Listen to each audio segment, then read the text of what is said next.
Assalamualaikum warahmatullahi wabarakatuh. Salam hormat. Terima kasih Tuan Speaker. Saya turut berbahas dalam pindaan undang-undang untuk Akta Kawalan Padi dan Beras 1994. Sebelum ini ada banyak lagi isu yang tadi dibawa oleh ramai ahli parlimen.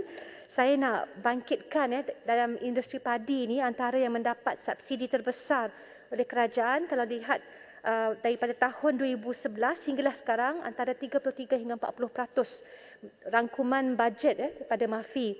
Justru kita mahukan setiap dana yang disalur ini mencapai sasaran atau targetnya. Saya pohon kalau kita boleh lihat secara multidimensi. Sebuah laporan Khazanah Research Institute menyatakan kalau kita fokus sangat kepada penghasilan, that means production, sekarang disebut 75% self-sufficient level. I think that's the target by the ministry. Ada akibat yang mungkin tidak membantu golongan petani kerana kita juga kena lihat kepada kualiti benih itu sendiri, dari segi tracing sumbernya di mana, dari segi sustainability adakah mesra alam ataupun petani-petani tak dapat akses kepada racun yang berkualiti sehingga menjadikan diri mereka mudah diracuni. Ada temu ramah juga dibangkitkan dalam laporan tersebut. Disebut oleh beberapa orang petani, kami tak boleh baca bahasa asing dalam paket racun, maka kami gadai nyawa untuk menggunakan racun haram. Jadi pada saya penting untuk kementerian melihatnya secara multidimensi kerana kalau kita tertumpu sangat, contoh target dan agenda Menteri Besar Kedah 5 kali setahun yield hasil memang itu yang kita mahukan. Pada masa yang sama kita kena lihat secara holistik dan multidimensional.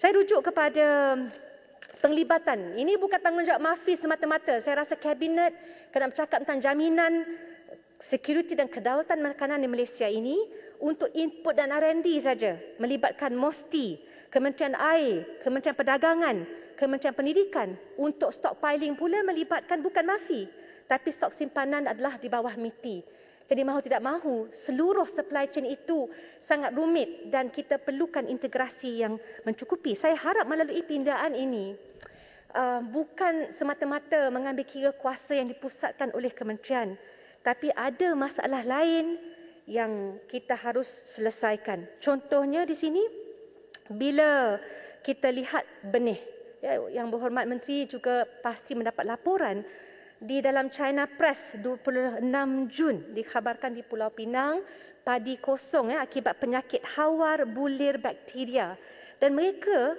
semua petani semua diberikan oleh IADA MR297 benih ini yang telah diperkenal sejak 2016.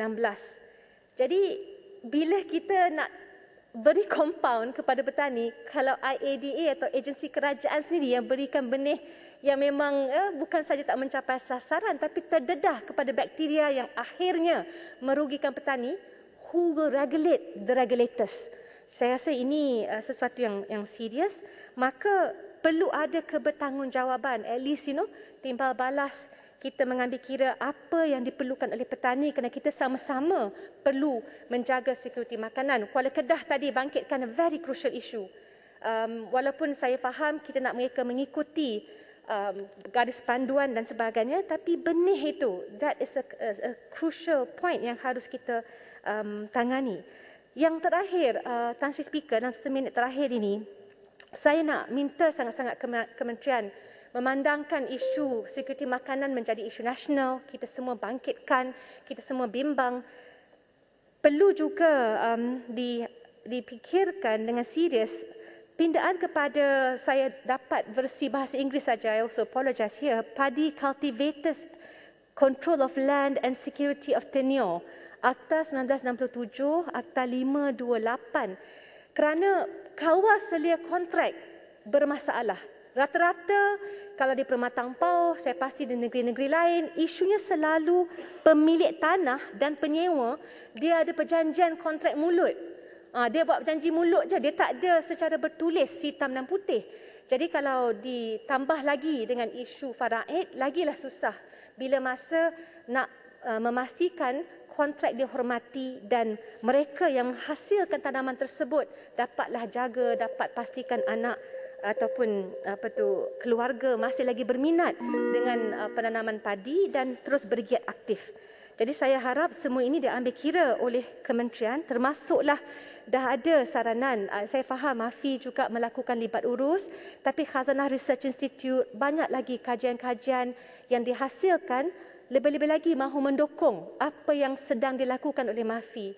Hanya saya juga mahukan kita pakai teknologi ini bukan semata-mata nak tunjukkan dari segi penghasilan, tapi blockchain contohnya, ya, yang boleh membantu para petani dan juga kerajaan dan mereka yang bertanggungjawab kalau beri benih yang tidak sebaik mungkin. Terima kasih, Tan Sri Speaker. Saya harap dapat dijawab oleh pihak MAFI. Terima kasih, Yang Berhormat Alor Staf.